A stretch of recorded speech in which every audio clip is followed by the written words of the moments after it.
Welcome back. I'm Derek. I'm Jack. I'm Patrick. And this is Bad Movies, Worst People.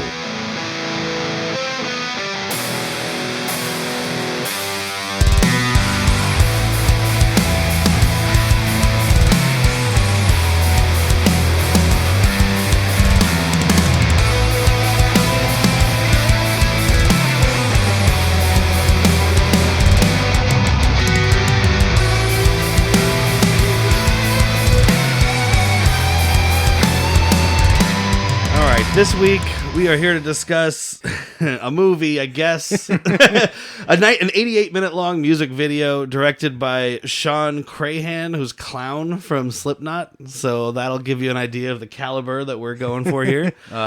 Movie released on my birthday in 2016. Happy birthday. Here's some trash because that's what you are. Officer Downe with an E. With an E. Downey. Officer Downey. Ooh, Officer Downey. Now get it? It's a play on words. His they name pulled is their Downe. Sponsorship from this movie, by the way. Officer Robert Downey. No, there was a play on words. Get it? Because Officer Downe, but also his name is Downe. I don't know if you guys got that. I think we all got it. Okay. I think Patrick, was that lost on you? I don't think it was lost on anybody. The movie's rated R. Yeah. For violence and orgasms. Lots of orgasms. I think we got to 51 orgasms. Those are just mine. Nobody else contributed to my orgasms. Also, I think I mentioned this last week. I couldn't find the budget of this movie, but the box office of this movie is $850. That was worldwide because I looked it up today. Domestic was something like the 400s. Like, where else did this fucking even get released? Japan. All right, maybe. I mean, there is some Japanese appeal here with Grandmaster Zen. There definitely is. Yeah, well, and just over the top violence. I mean, have you ever seen a Japanese horror movie or like slasher? And a lot of them I wouldn't even call horror, just gore movies. I've seen tentacle porn, Derek. I've seen tentacle porn. No, I'm talking about like Tetsuo the Iron Man or like what's that one with the girl with the machine gun? Count a Tentacle. Sucker Punch. Let's go camping in tentacles. Sucker Punch is basically what I'm talking about, but it's not Japanese. But Sucker Punch is a Japanese movie made by an American in America. The writer of this, a guy named Joe Casey, also created Ben 10, which is very similar to this. That's a thing. Yeah. Oh yeah. Is it a children's cartoon? Yeah. Yeah. And he was a writer on Big Hero 6, the series, not the movie. Bummer. So yeah. So he did all children's stuff and thought, let's just murder some people and have orgasms. This is the second movie in a row, by the way, that has to do with murder and orgasms. Oh, yeah? Because Death Note, they were just fucking the whole time. Oh, that's true. They were murdering people and getting horned up and fucking. I wish we had Willem Dafoe in this movie, too. I don't know who I want him to be, but I just... Yeah. Speaking of Willem Dafoe, I started watching, I'm rewatching all the John Wick movies. You came in while I was watching it. I wish we would have kept watching, pal. You'll forget that Willem Dafoe was in that first movie. I won't. He at the very beginning, I think that's it, right? He just comes to the funeral or whatever. But there's another scene. He's gonna get tortured. And, well, spoilers for John Wick, but yeah, he's gonna get tortured and be a good stand-up guy. He's a good. Okay, it's been 2 years since I've watched it, so there should definitely be an epilepsy warning at the beginning of this movie. Oh God, in my opinion, there are at least more than 2 minute long sequences of just strobes, flashing strobes over and over. Sometimes it's intercut with other stuff, and sometimes it's literally just a shot of a strobe light. And even beyond that, these cuts are just so lightning quick that it is giving me seasick. If I was watching this hungover or even on the verge of being way too drunk, I'm fucking Ralphing, dude. I'm throwing up at this movie. Oh yeah, don't watch this movie hungover. Maybe close your eyes and listen. If you get seasick easily or car sick easily, just avoid it. You don't have to listen to it. Just avoid it. So I mean, it makes sense. We said Shawn Crahan was the director, and I mean, you look at his credits, and it's a million music videos, mostly Slipknot, obviously. It's Hollywood Undead, Motionless in White, and then this movie, and then more Slipknot. I had mentioned to Derek, I said, man, if you muted this right now and just put on some Slipknot, this is a music video. And that's when everything he just said, he's like, well, it's done by a guy who does music videos almost exclusively. Yeah. This is what I see in my head. I mean, as a music video, it might work because the longest you can have is like a 3-minute strobe, and then it's over. I mean, this is a honestly, series of 3-minute strobes. Honestly, it's like a bad music video like storyline that was just extended into 88 Yeah. minutes. Oh, like yeah. when you have those videos like Smack My Bitch Up by Prodigy. yeah, or like I mentioned a couple weeks ago, I think the Kung Fury, when they and David Hasselhoff did a song for it, and the music video is just a really shortened version of the movie, except for it's David Hasselhoff being the Kung Fury guy. Biting Elbows did Bad Motherfucker, which ended up being I think it's Hardcore Harry or Hardcore Henry. Hardcore Henry. Henry, thank you. Yeah, if you've never seen the Biting Elbows video for Bad Motherfucker, No. it's that, dude. I'm a bad motherfucker, man. Is that the song? Nope. No. That's a song. He had a 50-50 chance. A bad motherfucker. So this movie stars Kim Coates, most famously Sons of Anarchy. Also, my favorite of his is Waterworld. Paper. Have you ever seen Paper? It's because paper. Oh, a movie where he's acting? Yeah. Yeah. I said that, like, dude, give me something for this guy to do, because Kim Coates, he's not doing a bad job. There's just nothing for him to do but be robotic and just still and stoic, I guess. He's just tough guy cop. Even when he's eating this chick out, which we haven't even started talking about this movie yet. We're just talking about the people in it. Yeah, the opening sequence is him going down on some chick. Yeah, and Fuzzy I mean, you legs say spread going down, wide. I say just putting his face there. Yeah. There is no motion from this guy. Yeah, and as anybody who's 14 ever gone down on a orgasms. woman knows, your Or neck is man. moving. I don't think. Well, I guess your neck has to move, but it's a different direction. You're on I different wish, axis. I wish people could see Derek's head right now. You're not on this axis. You're not XY. You're not on the x-axis. You're on the You're on the z-axis here. Z-axis. All right. I mean, I also, as I just recently punished myself by watching all 6 Resident Evil movies, and he's in Afterlife. And Poor he's one of the thing. cops, or one of the not cops, but Raccoon City. Fucking who gives a shit? Yeah. He dies. Yep. So yeah, we start with like a tough guy monologue of him talking about how it's hard to be a cop, or he has to be the justice or whatever. And we move straight into a shot right down the barrel of this gun. woman's this woman's vag. Within 14 seconds of the movie starting, there's Nerps. There's nerves. Love me some nerves, dude. And I an was happy. orgasm counter. Yeah, so I was then happy the for orgasm Nerps. counter pops up on the screen. It's just like bing, bing, bing. I'm like, I don't think you know what an orgasm is. Every She time is having these things rapid fire. Yeah. I mean, fucking just going off every 3 seconds. Yeah. I'm envious. Just because a girl says yeah doesn't mean she had an orgasm. I mean, that might tell us a lot about the Shawn Crahan. He's like, well, she said yes, so she must have came. She told me she had an orgasm. I always thought it was a myth. So this girl gets 14 orgasms at the beginning of this movie. In about 35 seconds. Yeah, and she's like, I don't know how you do it, but it's great. And he's like, just doing my civic duty. Yep. He's a little Seagal, like gravelly Seagal. Yeah, but I don't think Kim Coates is actually like putting that on. I No. think that's just Kim Coates not yelling. But Kim Coates sounds like my Seagal.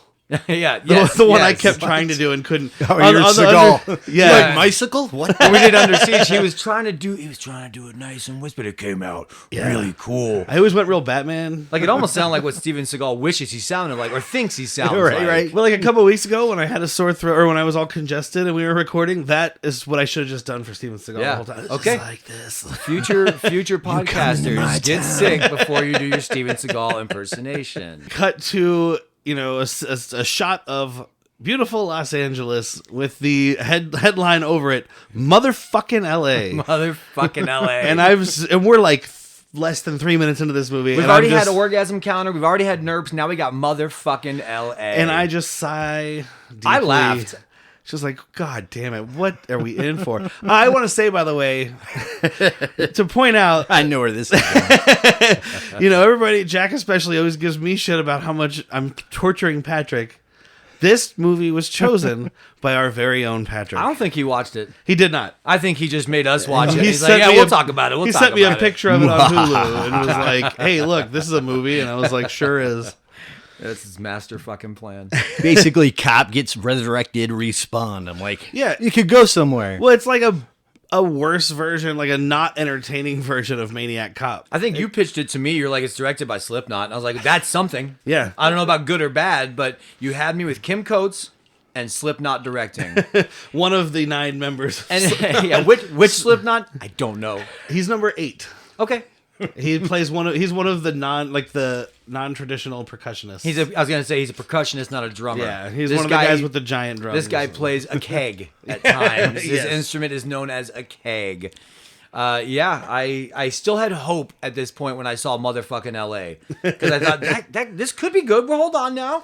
Well, I think that was how long it took me to tell you. Like, I can already tell you, if I was 18, I would have been like, this movie's fucking badass. Yeah, Derek felt Like, bad. there's murder and there's nerps and there's motherfucking LA and there's fucking new metal. I would have watched the intro to this movie over and over and been like, pause and rewind.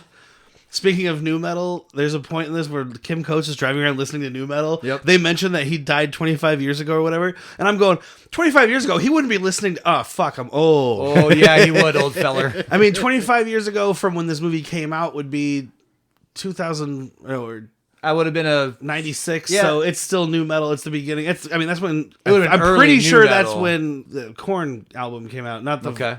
Not Life is Peachy. Or no, Life is Peachy, I think, was 96. So it was already on the radio. How far are we from $3 bill, y'all? $3 bill, y'all, I think it was 97. So we're right there. So we're on the precipice of that. Bunch of belters Classical? on that album. Yeah, classical. Oh my God, Fred Durst is now classic rock. Yeah. Fucking hell. Fucking hell. Oh wait, sorry. Should I say bloody hell? Bloody hell, mate. Fucking that We'll get accent, to bloody So hell. we have the Corey Taylor is in this movie, the lead singer of Slipknot, and he plays this wannabe Joker Riddler guy. And he couldn't act his way out of a wet paper bag, if Yeah. that makes any sense. There's nothing here except for disappointment. I mean, we're talking about the flattest manic villain. This should be somebody having a hoot. Somebody should be Yeah. having a real blast with this, yelling, give me a good weasel laugh or Telling something. me you couldn't get Nick Cage. Yeah, well, Look, I know Well- it's Nick Cage, but Nick Cage does evering. But I think he has to star. yeah, He does every movie now. It's like, wait, you're they gonna kill throw- me? You're gonna kill me off right after I do the scene? Do I get to come back in the next one? Dude. Bold presumption, you're making a next one, Nick. If Nick Cage is in it, I'll watch it. Yeah, I'll So see it. he comes in, Officer Downe comes in. They're So it's making super meth, or super yeah, meth. but he like Super rubs it on his crank. gums, which I'm pretty sure yeah. is not how meth works. And then he said, well, I don't know a lot about super meth. meth does. That's like a cocaine thing. But he does say to his guys, he's like, man, this shit's good. Anybody want a free hit? Forget about it. Such a little turd of a boss, that was too. a much better delivery. I was trying to be a little shithead because that's what this fucking dude is. Forget about it. Super crank. So he comes in, Officer Downe comes in with his Dragon Slayer, this fucking gun. Yeah. This beast. This is a mythical beast dragon slayer. Double barrel sawed-off shotgun that's also a revolver with a banana clip. I don't even know if it's a sawed-off shotgun. It looks Well, it's like that length. It's like it's a Joker. It's a Joker hand cannon. He pulls out his pants, taped with another one next to it, with a fucking whole cylinder full of bullets and a banana clip that feeds into the barrel. They never really paused on it too much because I kept asking. I was like, I just really need to take a look at this fucking thing. Is the revolver like is the thing moving? What's it It called? does show the cylinder. Yeah, the cylinder. It does show the cylinder rotate, and it shows Okay. the hammer go back and forth a couple times. But then All right, after I got that, he it. drops the banana clip to reload. I'm putting way more thought into this than they did. Ready? Yeah. So the bullets go into the. So they're underneath the barrels. There's like these two little like pieces of metal that Yeah. are there for some reason. So the bullets go into that, get pushed back into the cylinder. The cylinder turns. I don't know. It doesn't matter. I think you nailed it though. You put more thought in than they did already. They give us the name of his gun. Was it the Answer Man? The Answer Man, which It's is a so custom, fucking stupid. A custom 85 Magnum Uh-huh. called the Answer Man, which is never referred to other than in this fucking, I don't know, Guy Ritchie-esque like thing. It was where right all here these- because we got pause. Borderlands. We're doing like that. Yes, so Ooh, much more Borderlands Borderlands. than Guy Ritchie. Yes, it's just like when you Absolutely. introduce the characters in Borderlands. Every Quick time little something smash comes up to them. Slow mo. The background goes like a color, and like it's the exact thing. Like the background goes out, and you have like a zoom in on what you're talking about, and it's Yeah. the only thing in color, and it like rotates, and it says the name. I'll tell you what I would have called my Dragon Slayer because I'm a cop. It's called Over and Out. You see it, it's over because it's out. Or anything. The long arm of the law. Peacemaker. That's actually The the name Hammer of his, Justice. That's the name of his strap on. It's the long arm of the law. But the Answer Man. It's like a bad basketball nickname. Yeah. It's like someone's pickup nickname. That's a nickname that fucking Talladega Nights was pitching. I got a new name. It's called the Answer Man. It's not good for a gun. So he comes in and he gets shot right away, and he's like, "That's assaulting an officer." Boom! Blows this dude away. Another guy on the other side comes up and shoots him in the other side. Resisting arrest. Boom! Dude, he just blows people away in this movie. And I mean, it's I know wonderful. I know that you're. We don't know it yet, but you're immortal. I get it. You have a little tact, man. You don't have to get resurrected every mission you go on. Take some cover. Exchange some fire. I guess the idea is he's like, well, it doesn't matter if I die because they can't spread the rumor that I'm immortal. Everybody just says, man, this guy just doesn't die. Yeah. Because everybody he goes after dies. Yeah. All right. So we're talking a little notoriety here. Yeah. They just know. I mean, how do they know? How do they even know about him? Out of the Fortune 500 Animal Council here. Oh, the Fortune 500 Animal Council knows everything. Like, it's like, what was it? There's something where they're like, oh, well, he never leaves anybody alive. And they're like, but then how do you guys know these rumors? He's never left a witness. Yeah, I can't So think I've about criminal behavior right there. what movie. That's in a Let's movie, get to but- the Fortune 500 animal fucking kingdom. Real quick, we 'cause get this his is ridiculous. first. We get his first murder in the movie. His murder, not Oh his yeah, first yeah. murder. The murder of him. Terrible Corey Taylor like pulls this brass Dime store knuckle Joker. bomb off of his his Riddler cane there. I'd rather see Seth Green play this character, the Riddler Joker, as with Seth Green. At least he'd be like fucking truly manic. Or anybody who was on the Power Rangers. They're better actors. Oh, they're better than this. Oh man, I never thought I'd make that comparison. Power Rangers, better actors. But he's got this thing, his brass knuckle with like a bomb thing in his hand, a detonator, and he's sitting there, he's like, you know what this is, da-da-da. And like, instead of blowing him away, Officer Downe just stares at him until he pushes the button and blows up the whole place. He's teasing him too, and not in a good way. He's like, you want me to do it? You want me to do it? I'll push it. I'll blow us both up right now. Like, there's nothing Yeah. on this. I'm so happy he died. Yeah, we don't have to see that. As soon as he came on, I was like, God damn it, is this going to be the villain of the movie? Hey, dude's a great frontman. He is not a good actor at all. Oh, man, no. So we're introduced now to Gable, played by a kid named Tyler Ross. We don't care. He's the new rookie on the force, and he's like in the mirror, psyching He's himself doing his De up. Niro. Yeah. Like, you talking to me? No. Are you you a in- cop? I'm Are a you cop. in the LAPD? Huh? Are you talking to me like I'm in the LAPD? Must be. I'm the only one pretty here in the sure LAPD. Pretty sure he asks, "Are you a cop?" And then he responds with, "I'm a cop." So is he talking to himself like he's another person? Are you a cop? I'm He's a cop. actually stupid enough he thinks his reflection is somebody else. This Well, guy that looks just like me keeps asking me if I'm a cop. We get to that later when fucking Kim Coates is talking to himself. Is that guy talking to himself? Is he talking to himself in the mirror? What a fucking absolute weirdo. That's weird as shit. What were you just doing? Nothing. This lieutenant or somebody is leading him through the precinct because he's got to go talk to the captain. Oh, but sorry to go back, but even like the cleanup team that's grabbing Coates is joking and like, oh, where's that crispy critter? Like they're desensitized to this. Yeah. Officer Crispy Critter or Yeah. whatever. And it's like, at first I was like, well, that's fucked up. But I guess, now we know that, spoiler alert, he's come back to life 1,000 times. 1,000 times is what's estimated. So yeah, these guys are like, well, just another Tuesday. But one of the guys who ends up being in this like secret squad with Gable, who like follows around Officer Downe just to do nothing. Yeah, they play cleanup. Like they Yeah. pick up his dead body, or maybe their job is if he didn't get everybody, you go you through go. shotguns. I think gonna it's say. honestly, I think it's more of exactly it. I think it was more of a like if he kills everybody and survives and gets out, because once he starts killing, you see later he's gonna keep killing. He kills until he dies.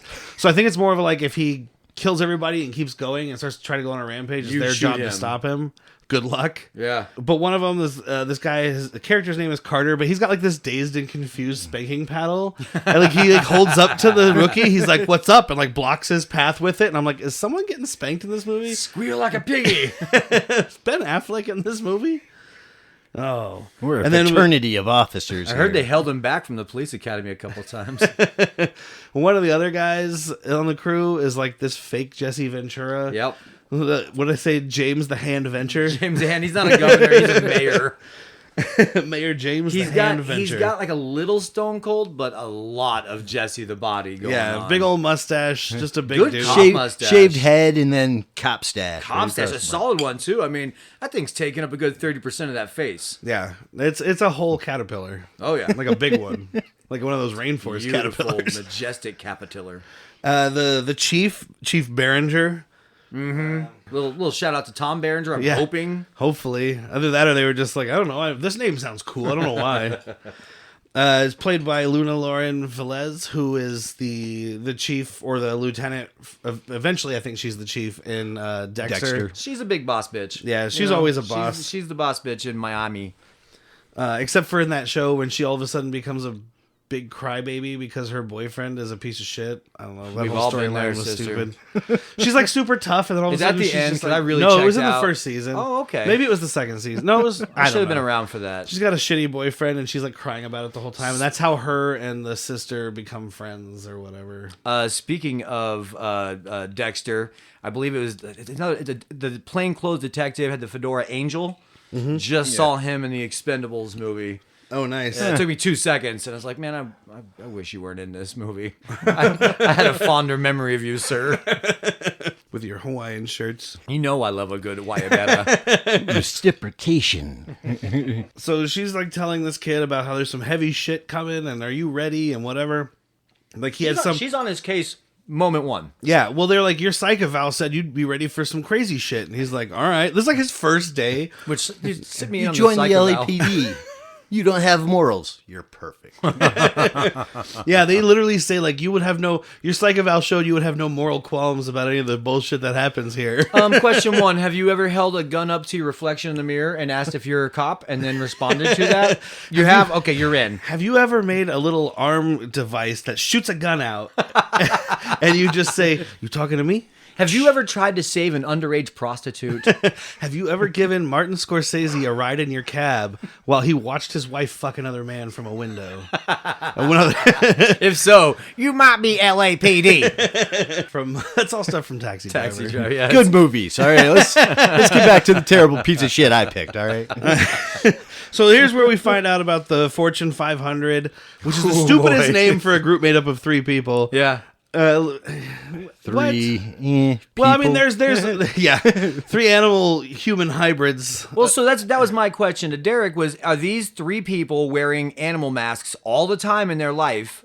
Or are these animal fucking like some sort of chimera? No, yeah, I first thought there was masks because the tiger and the quote unquote lion are definitely masks. Which, by the way, the lion and the vulture man that we're about to discuss, both played by members of Slipknot. Very comfortable in masks. The lion is the guy with the dildo nose and the zipper face. And he's got a great voice for this lion Yeah. character. I'm digging on him. He's fine. I was trying to figure out which one he was, and then the thing I found online was like, he's the comedic relief in Slipknot. And I was like, is he? Oh, really? All right. Go on about this. I've never seen them live. Maybe he sits up there and does silly shit. Knock, I don't knock. fucking know. Who's there? Drum solo. Boom, ticka, boom, ticka, boom. All right. So yeah, there's like this guy in a purple like Teletubbies gimp suit with like fucking rhinestones chintzy on ball it. gag. You bite right through could that. Chew right through that, man. It's not doing its job at all.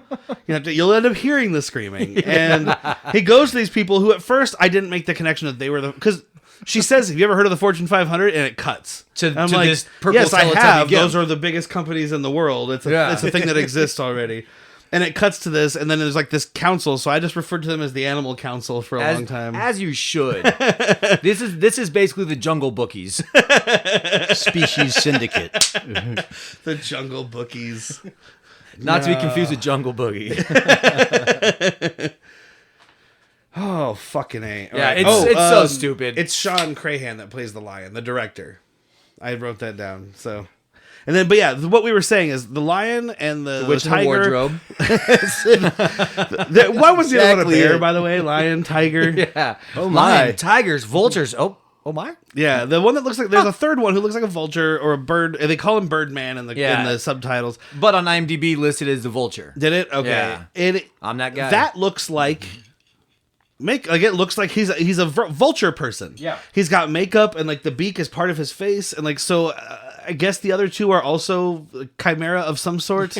So what's weirder though?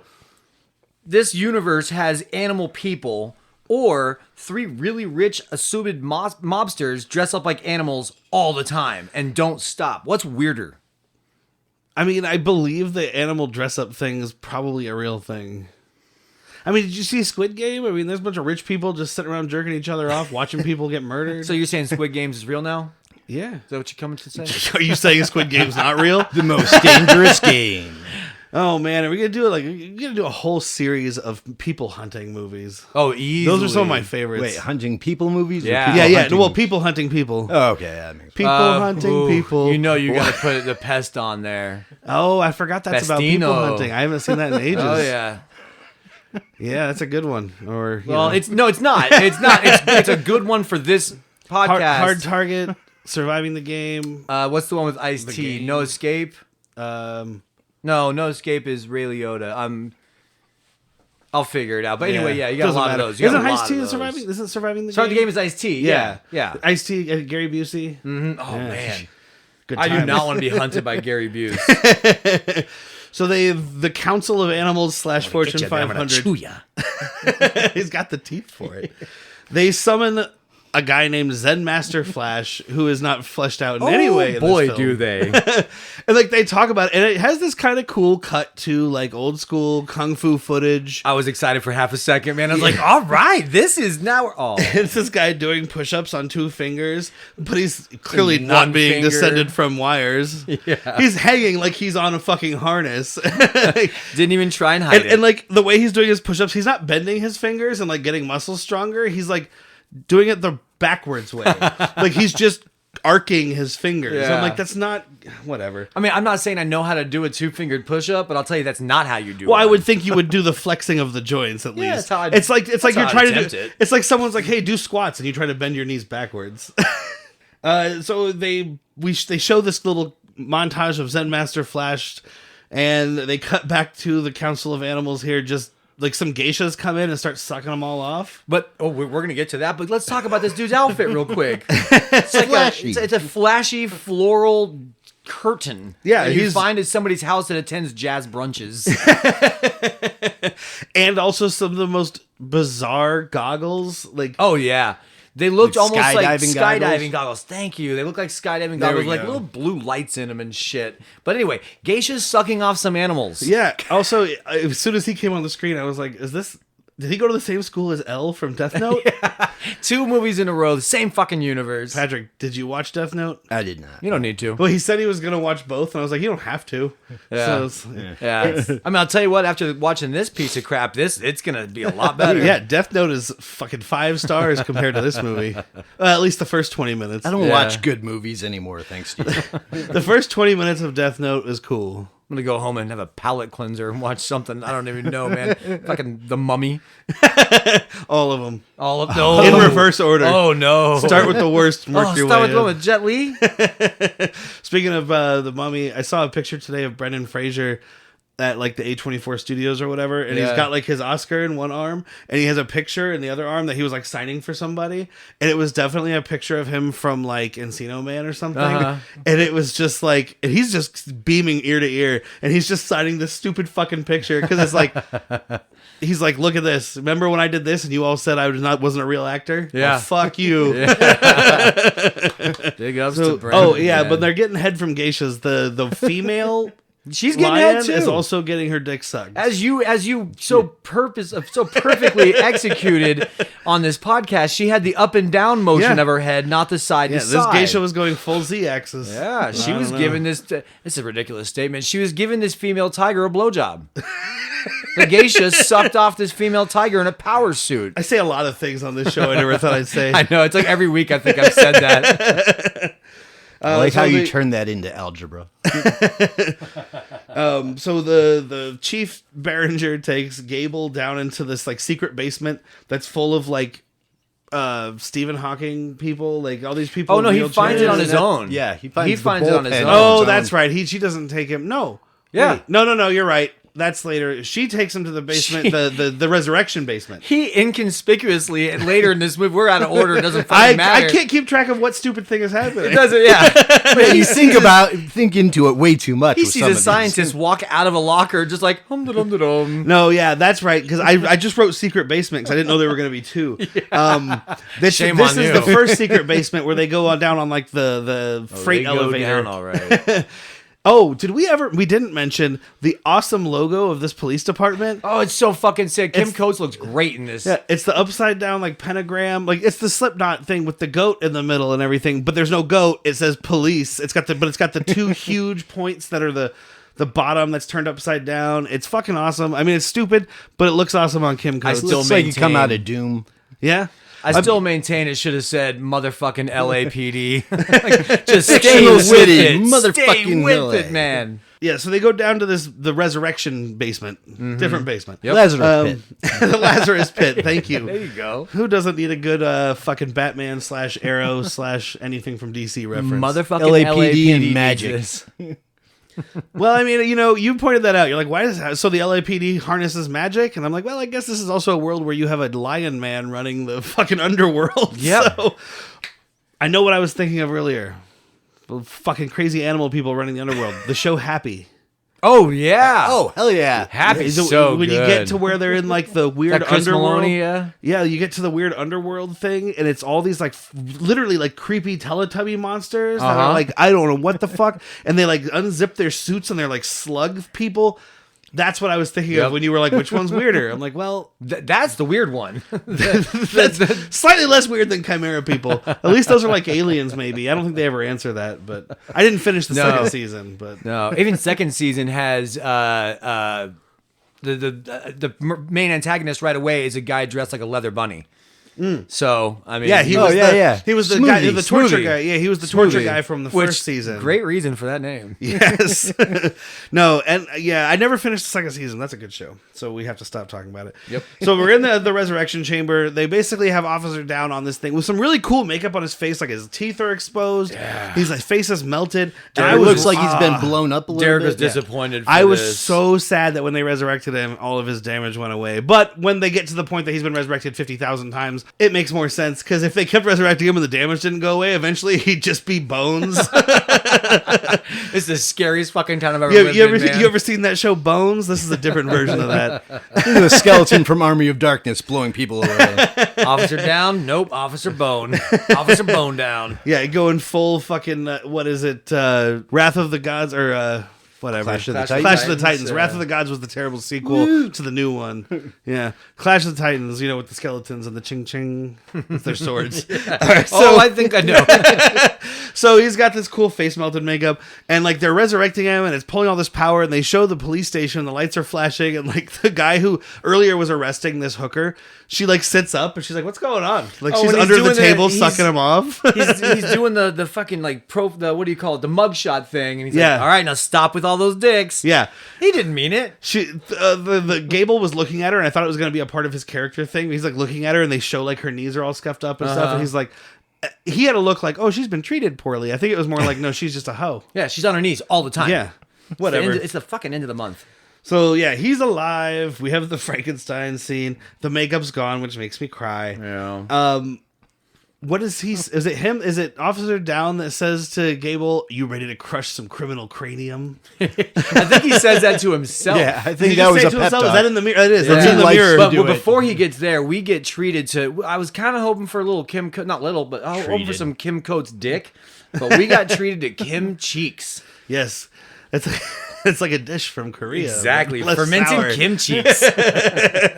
I'd like a kimchi sandwich. They please. paid him enough money to show butt, but he's like, "You want to show some dick?" Yeah, Like, every "Nah." time they bring him back, they like as they're resurrecting him, they strip his Two clothes things off he of needs. him. Two things he needs when he comes back. Do you remember? Yep, his dick towel, Dick towel. and his dope ass aviators. Yep. Which aren't that dope because they're white, which is weird. Oh, I thought they looked kind of chrome to me. Maybe they were but, chrome. I'm Well, mostly the ones blonde. that Gable puts on from his locker were definitely white. Okay. But that might not be the ones he's wearing down in the resurrection basement.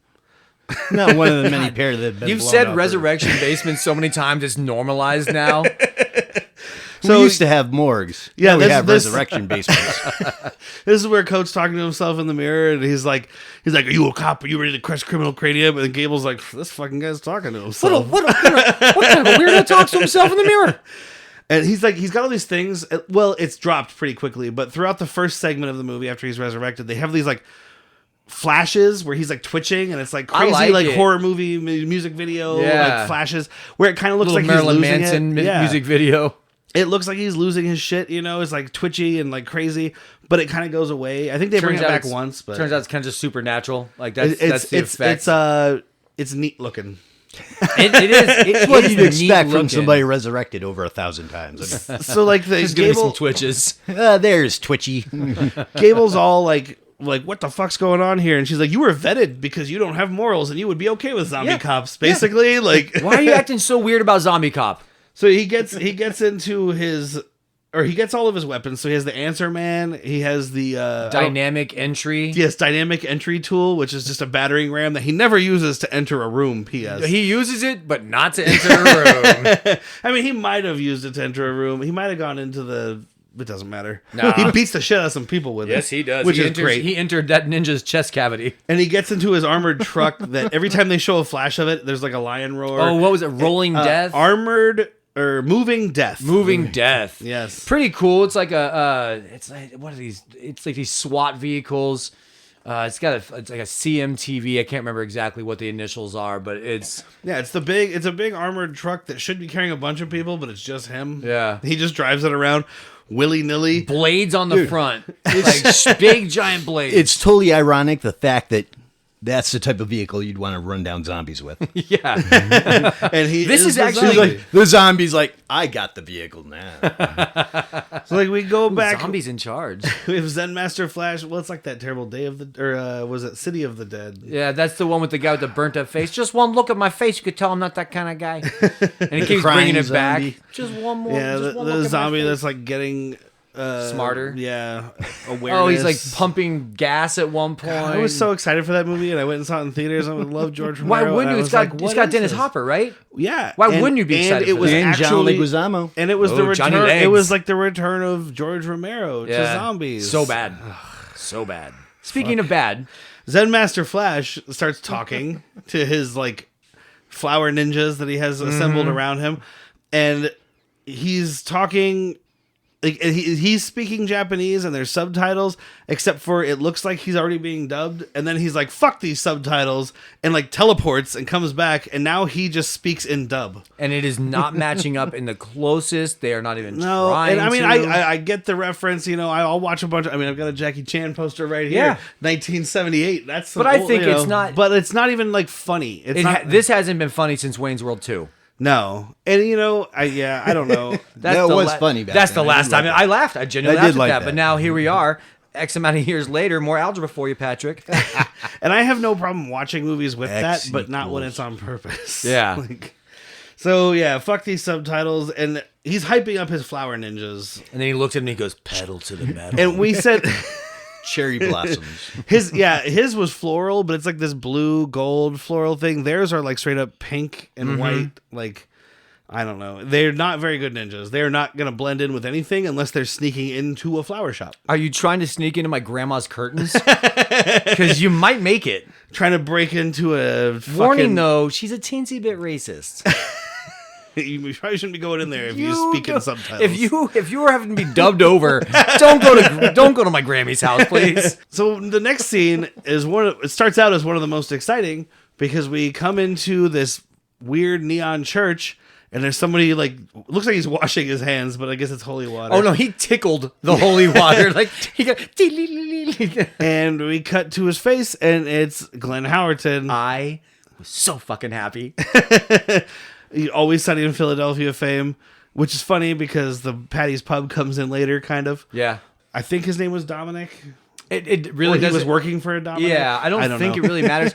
I'm guaranteeing you, this guy took this role to try out an accent because, God, does he have an accent all right? It just bloody hell. It's such a bad English accent. It's not good. You know what? It fluctuates between Australian, pretty decent English accent and bad Australian accent. Like it's all over the board. But I'm betting you, he's like, man, I got to be able to put on my resume that I can do an accent, but I'm not going to do a good movie where they shut me down. He's like, all right, well, I'm doing this fucking movie where I'm in a neon church with Sister Big Tits. He's like high society English to Cockney, like Australian, and like, oh my God, that's not how it works. Roll then, come on in before I get all upset with you. What was that, a leprechaun? Why does everybody say everything I say? It sounds like a leprechaun. Oh, I'm from England, eh? Slap at a bass. Slap the bass. Yeah, it's not a good accent. I love Glenn Howerton, but man. Yeah, no. I didn't look. I have a feeling he had to have been a producer or something. Yeah. Because he's got the little bit part and then, the Patty's Pub thing. I had said, this dude might breathe a little life into this movie. Yeah. Oh, boy. No, he did for the next 3.5 minutes. Oh, boy. Yeah. Then the life was taken out of him. Yeah, no, when they literally sweep the floor with his dead body. Well, he wasn't dead yet, but we get introduced to a nun character with a crazy fucking habit. I'm gonna say nun hat. It's a nun hat. Yep. This is not a habit because this is like something out of a fucking. Do you remember those ones from High Spirits? It's like that, but worse. Because the gang nuns. I don't know what to call them. The murder nuns have the High Spirits ones. Mm-hmm. Hers is like the fucking Super Saiyan version. Like it's all white. Her name is Sister Blister, which I don't think they ever tell us in the movie, but that's what the credits say. I don't think they say it, but yeah, credits. And then there's another the Mother Superior. Mother Supreme. Mother Supreme instead of Superior. Yes. Mother Supreme is named. But yeah, Sister Fister or whatever. By Sister Blister. Played by Alison Lohman of Drag Me to Hell and probably some other stuff. But as soon as I saw her, I was like, Drag Me to Hell. Yeah. Which she's got one of the best movie deaths in the history of movies in Drag Me to Hell, not in this. She's got a good death in this. Yeah. I mean, it's good, but I watched that movie recently with Whitney. She'd never seen it. And like, I just kept wanting to. I was like, all I really remember about this movie, because it's been so long, is like the ending. Mm-hmm, and she just kept asking me like, "Oh, what's this? What's that?" People who know you've seen it, like, "Well, what's?" And I'm like, I can't. Just be quiet. Because you got to get that ending. You got to get that ending, which I won't spoil if anybody listening hasn't. So this is probably my favorite part of the movie because it's just rapid fire good deaths. Yeah, he's trying to negotiate with the sex nuns, and like she's like, "Do you even know what we sell?" And it makes it sound like something. Illicit. No, I don't know what you sell. What? What's all this then? This is what we sell, and pulls out a gun. Yeah, no, I figured that's what you were selling. Either that or children. Back to a Borderlands moment, though. Yeah, another Borderlands moment where she pulls out casino reels, or like slot machine kind of reels pop up and show all the different fucking guns. It's for the benefit of no one but the audience. If we're making a Borderlands movie, I'm fucking in on this. Yeah, which is kind of what they're going for, and I mean, I guess 2016. I mean. That's what, Borderlands 3-ish? So he's like, this guy's like, I've been playing a lot of video games, bro. Wait till COVID hits you, buddy. Wait till COVID hits you. COVID You're play a lot of video games. Yeah, so Dennis here gets shot like 10,000 times. Yeah. And like these sex nuns come out and they start shooting him. I say sex nuns. I think we mentioned Mother Supreme's got her tits out. She's wearing a leather corset. Yeah, like Mother Supreme is that's the her worst dominatrix actress name. ever, but a fucking smoke show. Yeah, and that's the reason. That is the only reason that Alison Lohman got the supporting character and that girl got the main character. Yeah, because Alison Lohman is a better actor, proven by or was at least by one movie though. I'm saying that proves that she at least was better than this woman who is awful. They're even putting voice modulation on this chick. Yeah, and it's coming out flat as fuck. Yeah, it's stupid. And I think that might be why they added it. They were like, maybe this makes her sound intimidating. She doesn't have supernatural powers. We just need her to sound better. She has supernatural breasts. And but that's let's get to... But yeah, Dennis gets shot by the super nuns. Because you know what? Nuns. These ladies are having none of it. I'll go home now. I'll show myself out. That's the door. They keep shooting him with these machine guns, and his body just slides across the floor. I think it was you that said he's just sweeping the floor with him. They shoot him and he slides, and he like says something, and they shoot him and he slides. There's just blood everywhere. It's actually really fun. Yeah, like, this is when I was like, this movie, if it knows what it is and it stays right here. Good, but it did not. No. They take him to the basement where they have other dead bodies, and then Officer Downe comes in via basement somehow. Sorry, we gotta get one sting going, though, just about the last accent, because he's clearly dead, but for whatever reason, the actor rolls his head over, spikes the lens, and just goes, bloody hell. Even though he's very dead and in the morgue, but yeah, now that's stupid. That is dumb. My lungs were never punctured in those 30 blasts across the floor. So yeah, Officer Downe raids the sex church. He doesn't bother dodging bullets again because now we know he's immortal, so whatever. And the unsurprising soundtrack kicks in here. One of the many songs from Gizmodo or whatever the fuck they were called. Gizmotti? I don't know. I stayed because I couldn't find the soundtrack online, so I stayed and watched the credits, and I was like, I still don't know any of these bands except Billy Squier, which we'll get to. Gizmachi. Gizmachi, sure. Yeah. It was really important that I got that information for you, by the way. So he's just blasting sex nuns left and right. It's pretty Like a great. pinball machine too. Like it's making the pinball noises. Yes, it's Just the blasting shooting sex noise. Sex nuns. It's the shooting gallery. Just bing, bing, bing. There's Shooting gallery of sex nuns. But there's so much sound that doesn't matter and that doesn't have anything to do with what's happening.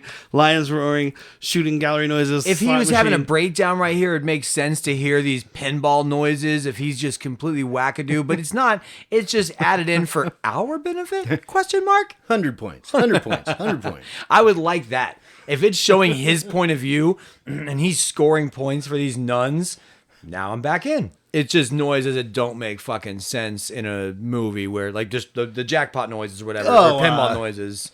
It doesn't need to be there. Like the fallen guy noise that we heard. No, Wilhelm scream where it's... that's a different thing. Yeah. I keep wanting to say disingenuous, but that's not right. It's right there, though. It's like that. It doesn't matter. Dysentery. Diegetic. Yes. Okay. That sounds right. Where do we leave off? So anyway, Pinball noises. yeah, there's these pinball noises. There's so much diegetic sound in this movie. I don't know how much of that's going to make it. So, Well, you can cut it all until you're right. and the best kill of the whole thing though is he slides underneath one of the sex nuns and like kicks her right in the vag and then like launches her up in the air and shoots her through her vag hole. Yo, that's your favorite one where she goes, bullet through the vag hole, travels up through the body, exits the head watermelon just bursts style. everywhere. Now, I do have to say, while some of the violence and action is fun, like it's over the top and it's entertaining, it's so much CG blood. Oh, over it's the a good top, mix. Over the top, I'll tell you my favorite kill. When he kicks the nun in the air and then shoots her with his gun so Into many times, heaven? she flies into heaven. Yeah, I She have goes a note through here. the church. The church has no roof. It's a vortex to heaven. I have a note here that says "God smites none." Oh, dude. Good note. But Well, yeah, I mean, you're walking around in fucking fishnets. Yeah, of course God's gonna smite you. You're in fishnets selling guns. but like, yeah, there's a lot of bad CG. There's a lot of bad composite stuff. But it's a weird mix of like, there's a lot of real blood on these sets, or not real blood, but you know what I mean, movie blood. Yeah, yes. I mean, movie you don't know. blood. It's Slipknot. Maybe it is. Real We blood. get one later where Kim Coates gets knocked out and you could see he's got a mouthful of blood and does the whole spit to camera Yeah, thing. and It works better than any of this. Yeah, it's and I'm not a big fan of like stuff splashing on the camera lens effect, but it's usually CG. Yeah. This was real fake blood coming out of his mouth. Maybe we appreciate it because of all the CG blood. It's just like, damn, look, it's real. There's a lot of like 300-esque CG blood throughout this movie. It's like, it's weird. So Gable wants to storm the castle, basically. He wants to go in and help him because they can all hear the gunshots. And all the other cops are like, no, that's Not you the can't body. do that. Yeah, we gotta wait, whatever. We're the shadows. So the nuns basically, it looks like they end up finally killing Officer Downe. They blast him full of holes. He's down without an E. As Gable is coming in, the other cops notice he's missing, and they're like, "Oh, what a fucking douche!" And like, so he's sneaking in. Rookie. Goddamn rook. He comes into the room where there's Mother Supreme and Sister Blister and Dead Officer Downe.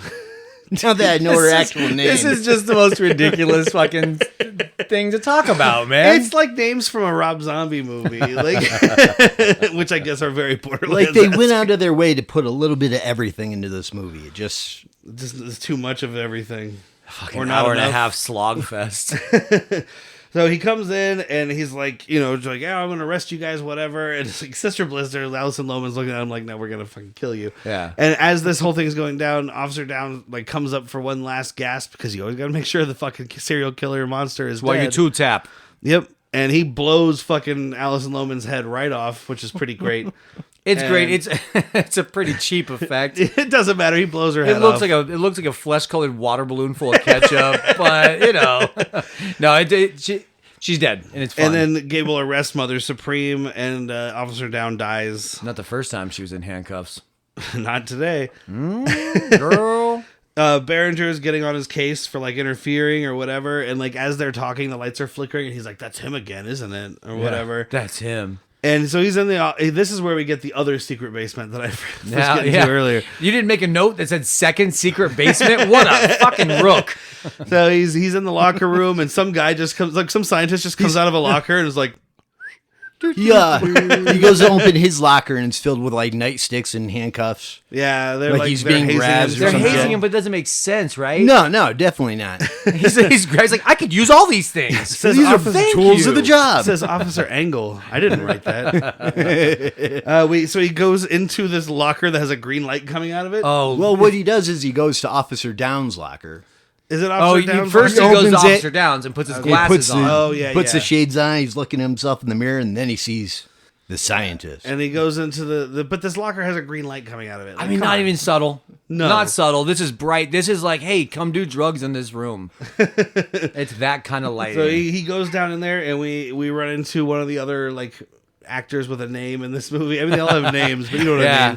I mean. Sam Witwer, who plays a character named Burnham, which I only got from the subtitles. Yep. There's a lot of not naming characters in the movie. Yeah. Like it could have been scientist number 1 for all we know, but And it wasn't. He was.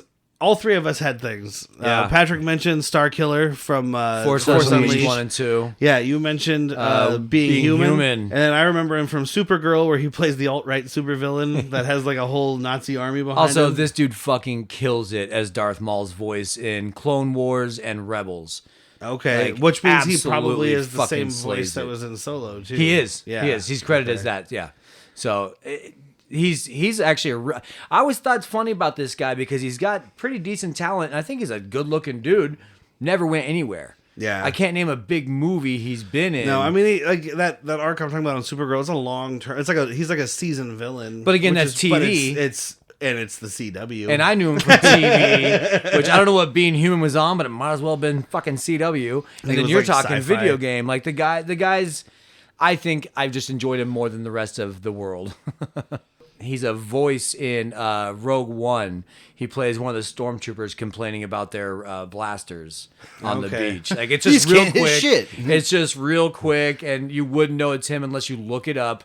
But he's a Star Wars nerd. Speaking and of so am I. speaking of Stormtrooper voices, Jason I've Sudeikis? been, I was gonna say I've been rewatching Mando, and I didn't realize that in that scene that one episode where they're like sitting, the two stormtroopers are sitting outside the town guarding it. Towards or the whatever. end of season 1. Yeah, at the end of season 1, and it's Jason Sudeikis and I want to look at him. somebody else is another Ooh, comedic it is somebody actor. famous, yeah. I can't think off the top of my head, but I didn't know that. I heard it from someone else, and I was like, holy shit, that's hilarious. That scene where they're trying to shoot the can and they can't hit it. Yeah. And they're like, something's wrong with our gun. It's not the gun, buddy. Only stormtroopers could shoot this precise. Really, Obi? I saw a thing online once of a guy dressed up like his motorcycle was all white and stuff, and then he had like his suit on for like riding, and it was safest. a stormtrooper thing. And I was like, that guy's never gonna hit anything. Safest motorcycle ever. He'll never hit anything. I don't hit you, you hit me. So here's where we have the basement full of people I was talking about earlier. The This is the yeah, Stephen like, Hawking's high Stephen school. Hawking people, and it's just a bunch of people in wheelchairs who like. Are They're being telekinetic? drained. Yeah, they're being drained from psychic telekinetic powers to bring Kim Coates back to life. Yeah. Question mark. And this smug ass This whole scientist, movie's a question The mark. cop's like, you ever lost one? He's like, yeah, before I got here. Yeah, no, they never lost it when I was here. I'm fucking awesome. I'm shooting 100% and not losing cripples. This is when he finds out Officer Downe died 25 years ago, and they're like, yeah, he died in the line of duty or whatever, and it shows him riding a motorcycle, and then all of a sudden he's like in between some transformers on like a power Like line. electrical line. He died 25 years ago. He was at a Korn concert. It was a brand new Oh, band. shut up. Clown, you ain't shit. It was a death by Limp Bizkit. So Gable's apologizing to Officer, because like Officer Downe comes in and he's like touching all these people's faces and being Yeah, real he's weird. giving a gentle thank you with his eyes. Yeah, and he's like, "Hey, sorry about earlier." And Officer Downe's like, "I don't know what you're talking about," and puts on his glasses and walks out. Well, because he says, you don't remember? You almost took a shot at me or something like that. And he just stares him the fuck down, puts his glasses on, walks away. And so Gable decides he's going to follow Officer, because when he's not on duty to like take down a big crime syndicate, they just let him drive around in his murder truck. Hey, women in this town of motherfucking LA are horny and they need orgasms. I feel like Two it's the every same one. second. I feel like it's the same woman. Oh, okay. So Because this she's is mentioned that he's been there before. So there's just one lucky one. Oh, you think it's his like wife or no? She died. Granddaughter. Oh God, Derek! Not a big fan of adoption. Why? Because you think when they turn... I know I would. So he pulls up and parks in front of Patty's Pub, sends the sign, and like goes in. It is the exterior of Patty's Pub. And Gable sneaks up to like watch him through this window, and then we get orgasm counter number 2. Without the actual sex scene happening, which they only paid her for NERPs in one scene. Well, I have a feeling it was also like a rating thing. Like they were like, you need R, not NC-17. Okay, like that makes sense. You're not going to get a wide release with NC-17. You only make $500. Oh yeah, God forbid this movie doesn't make money, dude. Including DVD sales, it was like less than 100,000. Did you? Oh, you rented or stream this? Right? This wasn't. No, I didn't pay for you this. Didn't thank God. It's on Hulu. Thank God. It was a passion project. They're going to get a royalty check for 10 cents. I'm like, what the fuck? Somebody watched that movie. Two people watched this movie. I don't know who from Slipknot sounds like that. We're going on tour, playing Phoenix in August. That's one of the ones that wasn't in this movie. He's a percussionist. That's Joey Jordison. He's dead now, but he was the drummer. Oh, I'm dead, bummer. Can you resurrect me with a bunch of telekinetic cripples? What if we could bring our drummer back? No. Bring a cop back. That's better. Are you ready to drum? Yeah. Do you uphold the drumming law? Yeah. Do you always keep really good timing? Yeah. You ready to decimate these drum heads? You ready to crush some drum heads? Fuck yeah. Let's go give some women orgasms. No. Not you, buddy. Is he talking to himself? What a weirdo. Actually, funny little note, everybody in Slipknot talks to themselves. That's how they audition you for the band. They give you a mirror, and if you don't start talking into it, you get the hell out of here. They talk with the mask on, and they take it off and respond, and they put it back on, and they talk again. Sad face, sour face, sad face, sour face. So the orgasm counter this time is 37, which is long enough for Gable to fall asleep. So he loses Officer Downe because he's gone by the time he wakes up. Men always fall asleep after an orgasm, so... You know, we didn't mention Officer Downe doesn't get his. He just likes going around pleasuring ladies. I mean, unless he was... Oh, God, unless he was... I mean, the only time he mentions sex for himself is later on when he says killing people gets his dick hard. So that's why he can't get a hard on without killing people. Yeah, he just so goes he's down on trying with this chick, and he's like, well, I guess I'll go down on you unless you got, like, some good murder porn. She's like, no, I lost my subscription to Civic TV. I don't get to watch Videodrome anymore. Can you put on Passion of the Christ? It might do something for me. Can we do Passion of the Christ on this show? We can try. Is that inappropriate? Because that's a terrible movie. It's a terrible movie, but I don't know how much... Well, I guess it doesn't matter how much fun we have, because I didn't have fun with this movie. Just be a secret episode. Oh, God. We'll record it, and I'll save it for whenever we get canceled. All right. It's your going out note. You guys don't get any more episodes. All right, last one. This episode is called Dead Man's Switch. Watch the whole world burn. So we're back at the Animal Council / Fortune 500. These guys, dude. I like the Council of Beasts, or what did you say? The Jungle Bookies.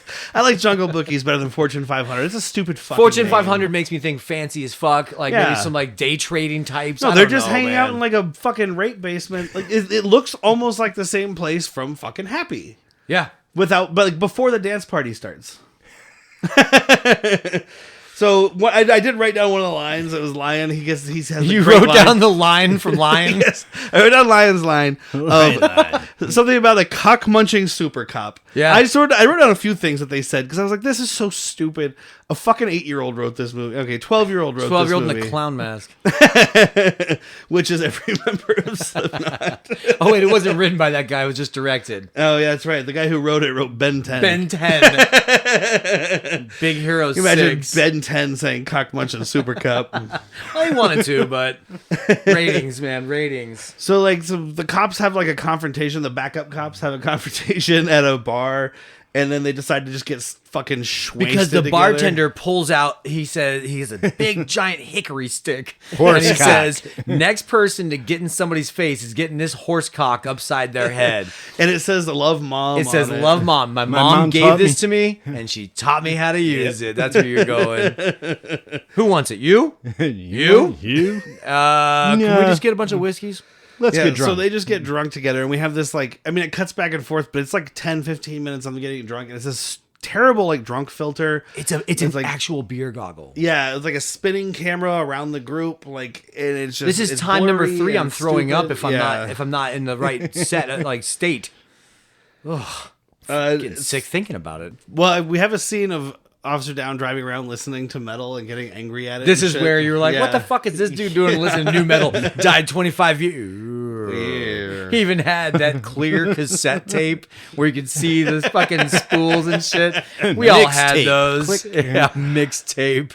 So there's a call down to Cedar Sinai. There's something happening there, and it's a fucking Flashmaster, whatever the fuck, who is just murdering him and his flower ninjas are murdering people in a hospital. They are just cutting people's heads, tops of heads off. Like there was, well, maybe not the top. It was like from the upper jaw up. Yeah. Was just laying on the floor like, damn, so you're not just killing, you're having a good old fucking murder time. You sick fucks. And like he shows up, and this is when he uses his dynamic entry tool to just fucking hammer these fucking ninjas. He's smacking it into them, and he's blowing them away with his. He holds his own for a bit. Yeah, he's going for a while. Like he's slaughtering the shit out of him. To Billy Squire. Yes. Well, first, sorry, before we get to the soundtrack, I do enjoy when he said, anybody with a blade is going to be treated as hostile. And old freaking Jizzmaster Funk over here goes, does this count as a blade? And holds up a long knife. Like, yeah, that's actually the definition of a blade. A butcher knife? Yeah, it's a butcher. It was more blade than handle. I thought he had a stick.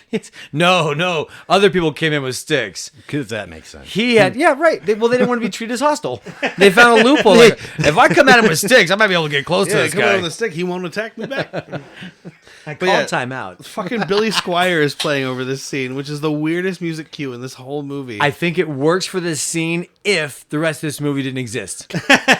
Because you set a precedence for what you're going to do musically. Well, it's good, and there's lyrics in there about people bleeding or something. Yeah. Which song was it again? Everybody wants some. Yes, there you go. And then, like, justice. They all want justice. The tides turn, and the ninjas hack up fucking... it looks like they hack up Officer Downe, and we go to like 15 seconds of sped up slicing and dicing. Flash cuts, fucking, Born Identity style, where it's just like these quick cuts. You can't really see what's going on. There's knives, and there's like, it's like Sin City meets Born Identity. There's just all this weird, like, stylized stuff going on. And then we get to Flashy Master talking to Officer Downe, who has blood on his face and no cuts on his entire body. This uniform is in one piece. There's dried blood, there's like stains on his uniform, but that was from like 3 gun battles ago. Like, take 43. You just got sliced no less than 40 times, and there's not one cut on your body, but he's all beat up. And this is one of the best lines of the entire movie. Flashmaster Funky Flash does some kind of terrible ninja kick out of a Street Fighter movie. Mm-hmm. He like jumps, does a kick. The slow down scene and everything. And the background goes all like bright yellow, and it's like this really terrible. He's got the like, kung fu noise. Yeah. And he says, "Crack a boom, motherfucker!" Crack a boom, motherfucker. Best line of the whole movie. Oh, without a doubt. Giuseppe for best line in a shit movie is going to crack a boom, motherfucker. Best kill line. You think he's going to come to accept his award? Here? Yeah. Can we raise $850? I'm not paying that. I'm not either. I raise $850. You know how many shitty movies I could see for $850? All right, so we go back to the animal council there, the Jungle Bookies. Jungle Bookies. The purple gimp comes back in to tell them, like, they're like, oh yeah, let's hear what happened to him. I want to hear the words eviscerated. I want to hear the words castrated. I want to hear whatever. Decapitated. Yeah, and he's like, the deeds. How about relocated or kidnapped? Kidnapped. Ooh, crushing my fucking fluid of champagne. Yes. Yeah, because Flash decided he was going to subdue Officer Downe and take him to another undisclosed location. What do you mean kidnapped? I'm pretty sure this is when the tiger lady says something along the lines of "Put your peckers in park." Yep. Yeah, that's pretty. And boy, howdy did I! Second best line. I parked that pecker good. It'd be the best line if you didn't have crack a boom, motherfucker. Bringing it strong. Top contender, nonetheless. So the cops get to the hospital and they see the murder scene, and There's blood, gut, and ass everywhere. Gable finds Downe's hand, and they're all just like, well, he's gone. Fuck it. We don't care anymore. I mean, you got to hand it to him. Yeah. And he's like, but we have his hand. We can't leave. He's a fellow officer. Didn't you just hate him like 30 minutes ago? I was saying We're it'd be a funny if the brotherhood. hand, like, just be goofy with this dumb movie and have the hand, like, point which way he went. And it'd be funner than what we have. Yeah. Which, like, they take it back to the precinct, and he's like, well, let's give it to the psychics, and they'll track him or repower him or something. I Yeah. don't know if it's ever really that clear. I think they end up trying to repower him with the power of the hand. Remote upload is something Dr. Whitwer said. Yes, something of Remote uploading. revival. Remote Yeah. revival. Thank you. That's what it was. The Flash fucking whatever has Flash Thompson? Flash Thompson has Officer Downe in the basement of somewhere, and everything's The blue. rat's nest. Well, it's a everything- correction It's a correction Yeah, and it facility. turns out it's the AKA, because again, Borderlands moment. Yeah. AKA the rat's Yeah. nest. And it's a huge like prison, and like everything. I don't know why, but everything's blue. And Yeah. it's annoying. Including this bald, big bearded Russian actor. You want to make him look more like Papa Smurf? Is that what you're doing? The guy's got a great big bushy beard. You make him blue? Well, and at first I thought it was a lighting thing, but then later when Kim Coates is in like regular lighting, it looks like he's blue. Everybody's blue. I'm like, is this a Night of the Living Dead? Or I Dawn thought of at the Dead first it thing? was through old Funk Master John's glasses because he was Okay. wearing blue. Yeah. But then he's gone, and it's still everyone's blue face. Yeah, it's stupid. Don't get Weird, it, man. Weird. Something in this movie doesn't make sense. Yeah. So It's weird when it does.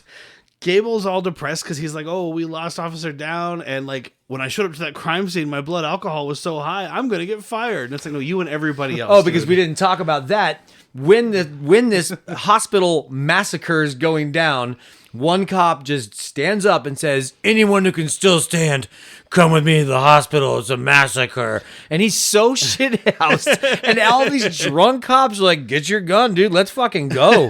This is beautiful. But for whatever reason, this one guy gets in trouble. Everybody else, fine. And I mean, he didn't actually get. I mean, I guess she did kind of berate him She for about 11 scalded seconds. him with She's hot water. She tells him to like give up because he's determined to find Officer Downe or whatever. Because he's a cop, don't you care? Yeah. Yeah, so Brothers, he, man. Yeah, he has the psychic Brotherhood. wheelchair folks, which is what I wrote down. He went. He has the psychic wheelchair folks remote resurrect Downe, or they try to. He's trying to give him that thick blue line. While Flash has these criminals beating the shit out of him in the basement of this prison, Mother Supreme is there in like also a habit, but it's prison striped. It looks like a nun fucked the Hamburglar. It looks like a Shoka Tanu or whatever her name is. Ahsoka Tano? from fucking Star Wars. Oh, dude. she's not a Togruta. the chick with the tentacle head and she's a Jedi. They're tendrils, and What are she's they not called? a Jedi. She's a Force user. She's a Jedi. No, isn't it? not 'Cause- current. Well, That's why her lightsabers are white. But she was. She's got white sabers. She was Anakin's fucking Padawan. Padawan. I was She gonna was. say Padme. I was she like, that's was, not but then right. she got framed by I think it was Barriss Offee for something that she I didn't never do. finished Clone Wars. So that she found history. innocent, and she's like, "I'm leaving this order, bitch." Yeah, I never finished Clone Wars. So that's why the Last Jedi still works, because she's not a Jedi. She's just a Force sensitive badass. Also, I mean, if they didn't know she was there, but I mean, she's basically a Jedi. Yes. She's like a recovering Jedi. She's a recovering Jedi, much like I'm a recovering Catholic. It still stings. She's talking about like she's just jib jabbing for so long about her vengeful God and how he's gonna get her, and she's holding the endless. Yeah, and she's got her foot on his neck, which, by the way, I'm pretty sure the Endless is what all of Morpheus's people are called, not from the Matrix, but from Sandman. Okay, yeah.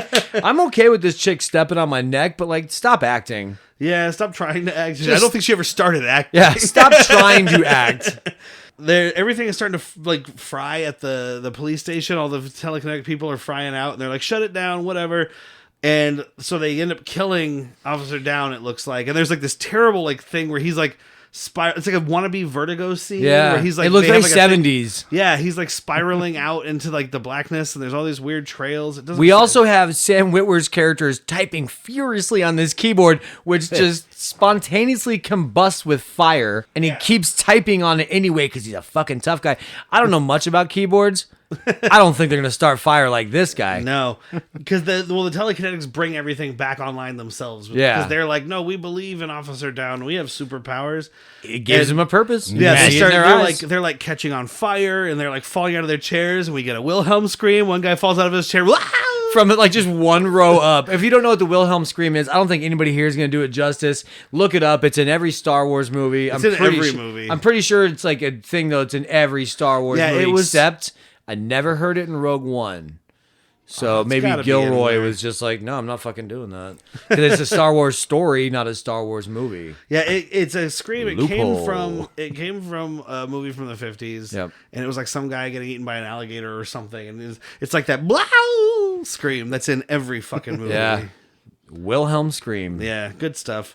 So here's where we get one of the 2-minute long strobe scenes, because it's like everything's, they're frying everything, and he's coming back to life, and she's trying I'm to looking choke away him, and, like, every now and then. Dude, it was. I had to. I can deal with some strobes and stuff, but like at a certain point, I was like, this hurts. Sure, you came from rave culture. No, it was just offensively in your face. Like, hey, here's a strobing blue light. Between this and lens flares and fast cuts, I'm fucking sick. Yeah, this movie cuts and acts like it's a Baz Luhrmann movie, but it's not entertaining. Without any actual like glam, it's just flash. Yeah. And so Officer Downe comes back to life and fucking tears off Mother Supreme's leg and fucking throws her body over and then just beats the shit out of everybody with this bloody leg. He does a leg lock. Mm-hmm. Kicks her in the vag. Yeah. Lady flower pain shower. Rips her leg off and then starts beating people in a circle with the leg. Once we're at this point in the movie, now I'm having fun again. Thank God. All I want is the murder. Like, let's do a super cut where we take out all the story and just do all the action scenes. A finger quote story. Well, that's exactly the point. Like, cut out all the quote story. Yeah. Just do the action scenes. It'll make just as much sense. And it'll be infinitely more entertaining. It'll be about 23 minutes. I think Patrick said it. It's like it's a much less fun Crank. Mm-hmm. Where Crank at least knows what it is. It's like, we got to keep this action nonstop. And nobody even turns into a giant rubber Tyrannosaurus Rex. Ugh. Waste of money. Was that Crank 2? That was Crank 2. Yeah. Right? High voltage. Oh. It doesn't matter. God, you must hate yourself. Yeah, don't change the dial. Crank 2, high voltage. Same podcast time. Same pod time, same pod channel. Nice.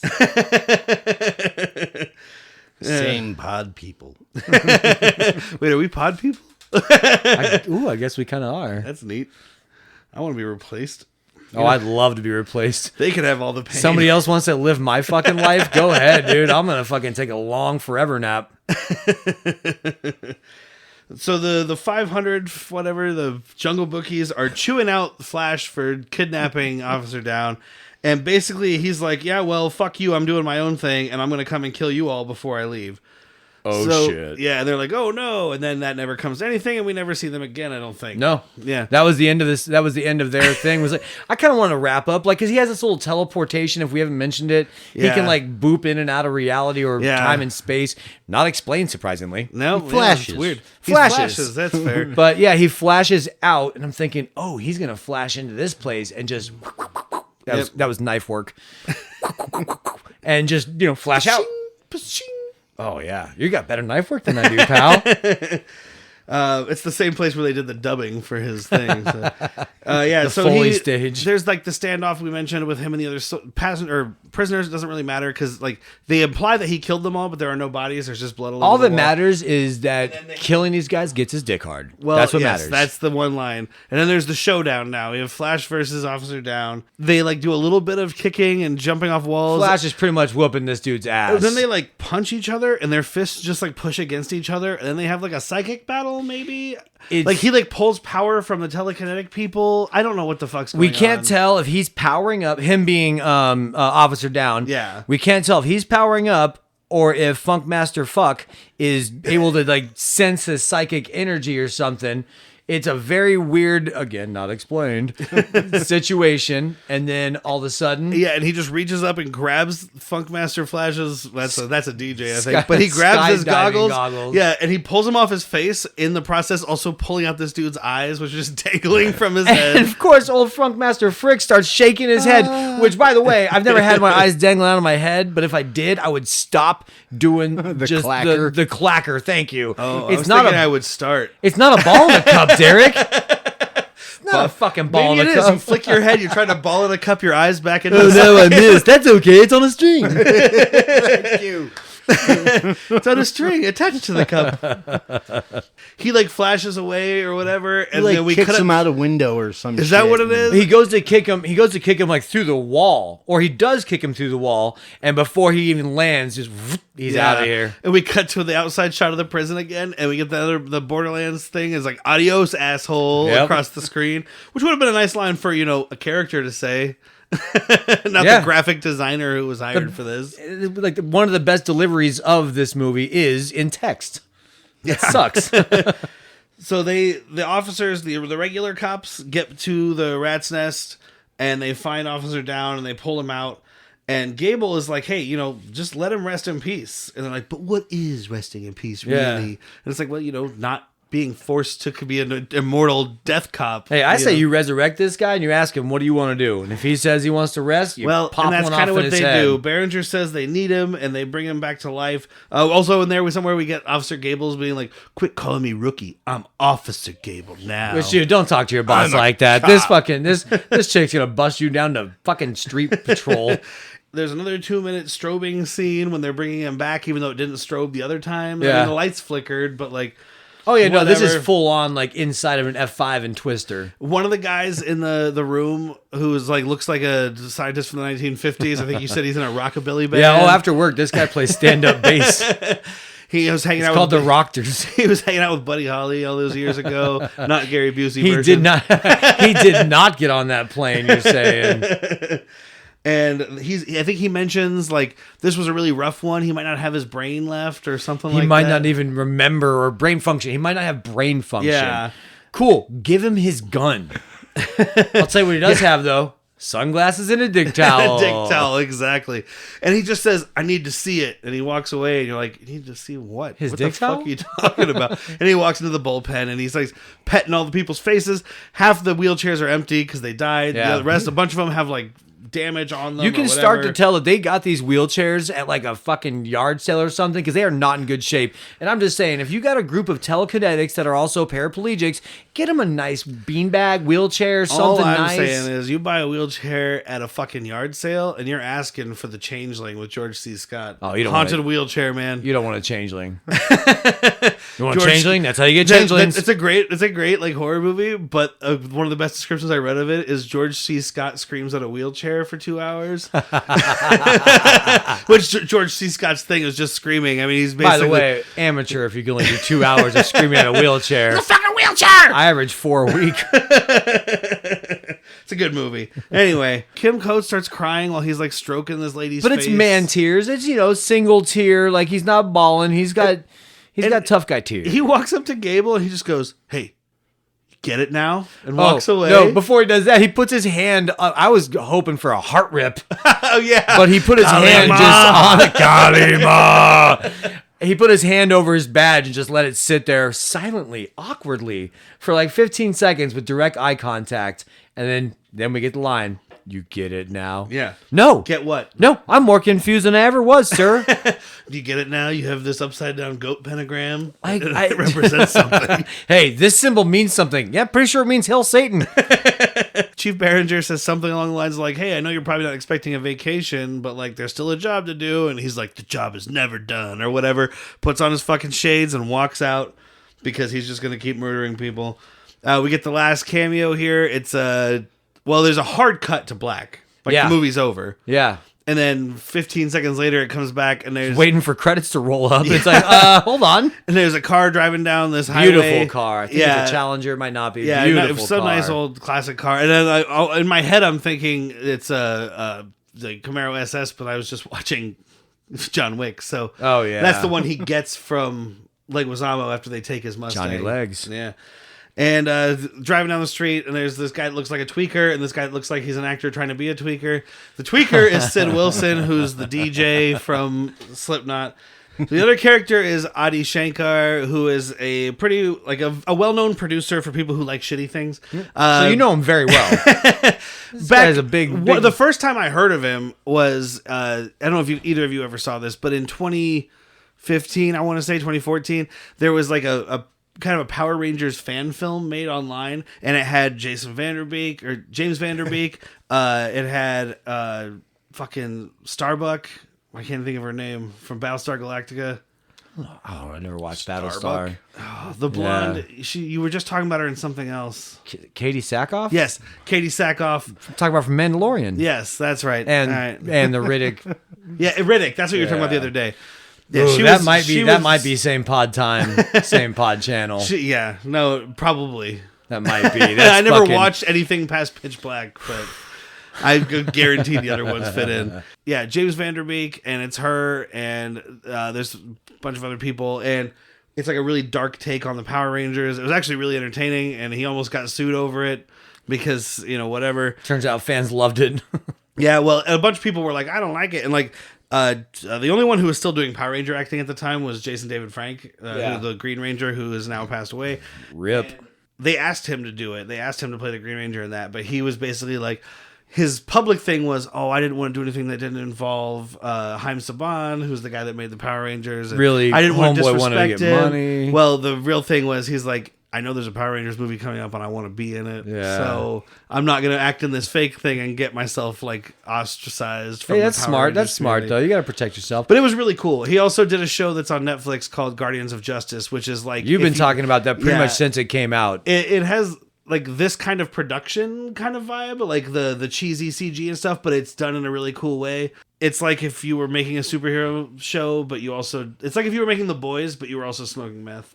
Diamond Dallas Page plays a superhero. Oh boy. Yeah, no, it's pretty awesome. Anyway, it doesn't matter. They're driving down in this thing and they're talking about, there's no cops, we can do whatever we want, whatever. Every criminal for himself. Officer Downe drives up and pulls the door, because all of a sudden now he's the Terminator.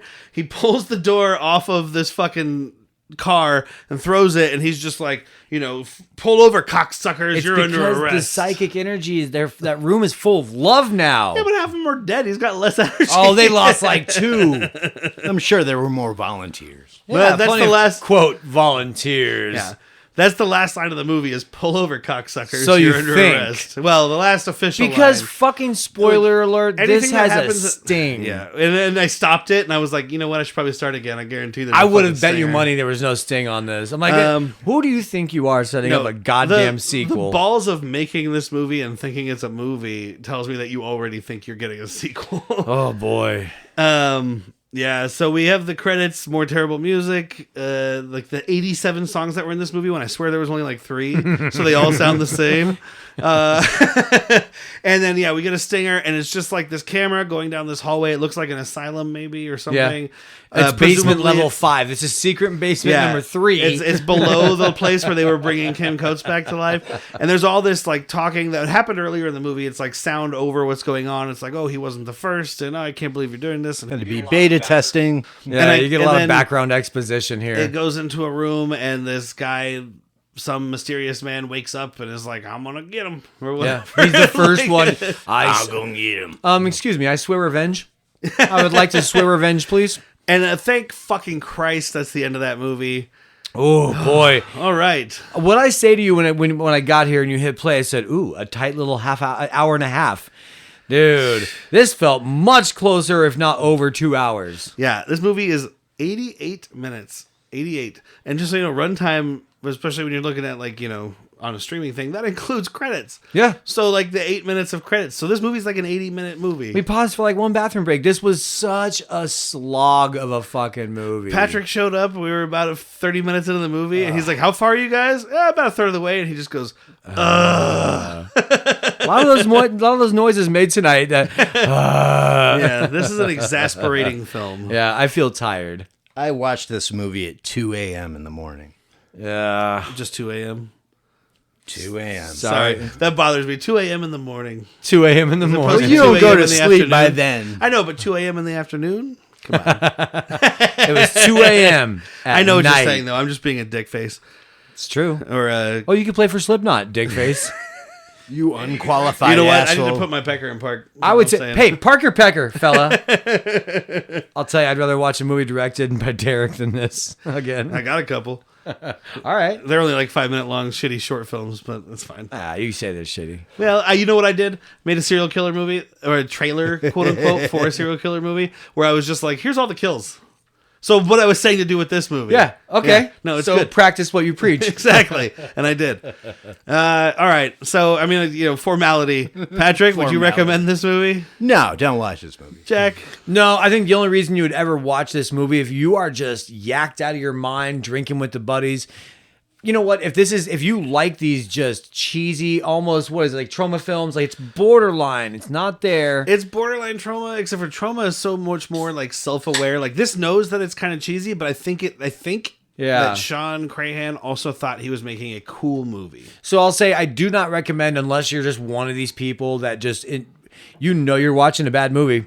Play a drinking game to it. If you're 16 to 18 years old and you just discovered Boondock Saints, this movie is probably fucking awesome. There you go. But fans of new metal, fans of new metal might enjoy this movie more than anybody else. But yeah, I think Around the Horn, recommend. If you still listen to Korn, like their new albums, you'll probably like this movie. Let me ask both of you this: did this movie make you want to check out the graphic novel at all? No.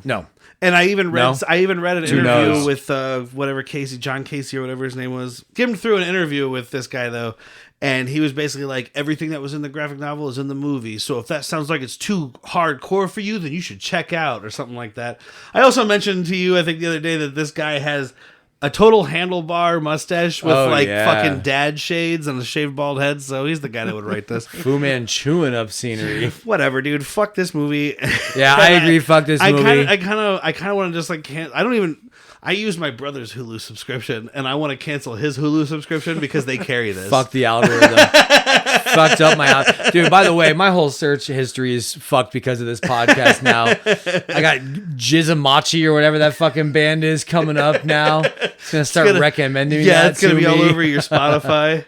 hey, go Gizamachi's on tour. You want to check them out? No, I don't. Why? You sure? You've Googled them a whole bunch. Once, one night, a couple times.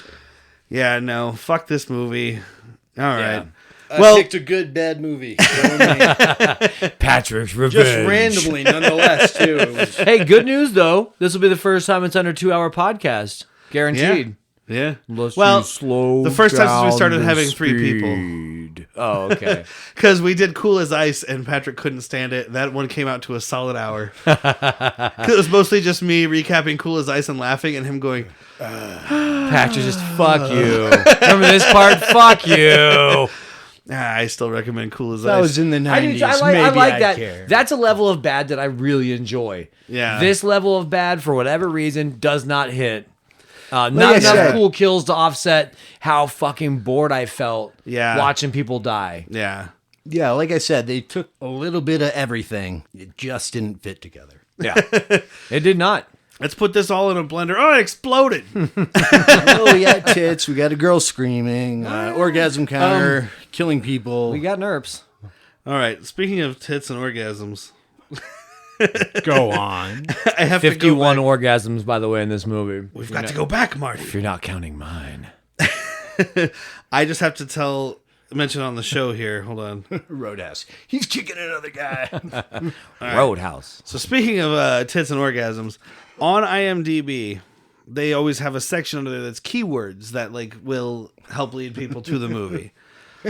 And so if you search these words? Yes, and they are sorted by relevance. The keywords for this movie, first one being female topless nudity. The second one, cunnilingus. You betcha. The third one, film starts with sex. Yep. Fourth, bare-chested male, double-barreled pistol, machine-gunned, blood-spattered face. Let's go all the way to the end. What's the last one? Resurrection. The next to last one, police officer. You know, the ones that probably have more to do with the movie. I'll tell you right now, the person that found this movie by putting in the top 3 keywords, I don't want to meet you. You are a psychopath. You know, there is if you search by keyword on IMDb, and I heard this on another show, but there's a whole thing where you can search like bound feet. Ooh. And it will bring up movies that have Go bound on. feet in them. Quentin Tarantino and me are having a popcorn movie party. Oh, Jesus, fuck. All right. Shukaki party. Yeah, that's it. I don't know 100% what we're doing next week. I have pitches. Well, Jack came up with a great idea. Well, it's not a great idea. I actually hate him for doing it because I really want to do it, and now I'm going to have to watch these fucking movies. I know you. Michael Bay May. Michael Bay May. So for May, and we could do at least 3 years worth It's gonna be Bay. based on just the movies he directed, because he didn't direct Teenage Mutant Ninja Turtles, he didn't direct Bad Boys 3, but he produced some, and they're still Michael Bay movies at the core. Based on the movies he directed, there are 15 of them, so we're talking like 3 years of content for Michael Bay May. Yep. And that's if we disinclude the good one. Rock. So, yeah, the Rock. The Rock is the best one, dude. Armageddon's not that bad. I like. It's not that bad. I can watch the fuck out of Armageddon. You got a good ensemble. Everyone there is doing their role. Yeah. Besides fucking Ben Affleck is awful in that movie. Everybody else is very enjoyable. He was the bomb in Phantoms, yo. Sorry. Fist bump. You gotta make my Askewniverse reference so everybody knows I'm a fat guy. But I mean, The Rock is a movie you forget is Michael Bay for the most part, except for that. The only thing I don't like about The Rock is that car chase scene through the hills of San Francisco, where things are just inexplicably blowing up for no reason. It's gonna be Bay. It's gonna be Bay. I told you we have to have a counter for every low angle helicopter shot. Yep. So maybe we play a drinking game to that one and just die on radio. So that's an idea, Michael Bay May. I know we're doing I haven't come up with a real good, I don't have a cool name for it like that, but we got a Rambo-thon for July. Yeah. To celebrate the career and life. Oh, of I think Sly it's called Stallone. American Vets. Fuck yeah. I'm looking. I really want. If anybody's listening to this at all, please email Derek and pitch The Big Hit with Mark Wahlberg. Oh, jeez. Because it's gonna be a fun time. It's on the list. All right. You told me about it. We watched the trailer. The trailer was about 11 seconds in, and I was like, all right, I'm in. Damn. I mean, fucking. Lou Diamond Phillips? Lou Diamond Phillips, thank you. I was still thinking about Guardians of Justice, and I was about to say Diamond Dallas Page. Lou Diamond Dallas Page. Yeah, so... he's at an all-you-can-eat I want to say I've of seen that scenery. movie numerous times in the 90s. I'd never even heard of it. I'd never even heard of it until he told I watched me. it so many times the week it came out. So, yeah, check us out. Facebook, Instagram, Twitter, Bad Movies, Worst People, or BMWP Podcast, badmoviesworstpeople@gmail.com, badmoviesworstpeople.com, all that stuff. Shoot some ideas, shoot some criticisms. Yes, please send me some emails about what you would want to see or messages on social media, whatever you want. And, thanks to Evasion again for providing our opening and closing music. Oh, that's a great song. Yeah, you can get them on Bandcamp where they'll actually make some money, or you can get them on Spotify where they'll get a nickel thrown at them. You can find them on Facebook. Rusty and nickel. Here you go, buddy. Nickels. Until next week, where we'll do a movie. There's one I'm thinking about. It's called Phantom of the Mall: Eric's Revenge. I'm gonna go home and watch That Thing You Do just to ease out of this mood. But yeah, until then, I have been Derek. I've been Jack. I'm Patrick. And good night, and go fuck yourself.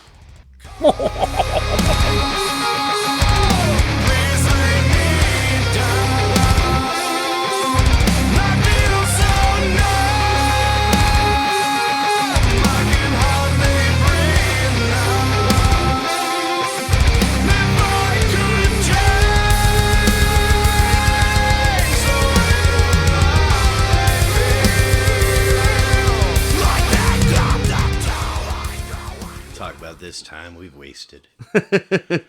Hey, you know what? It's not a waste of time if one day we bring joy to the world with our art. Oh, I didn't know we were doing this to bring joy. I'm out. Oh, everybody just walked out.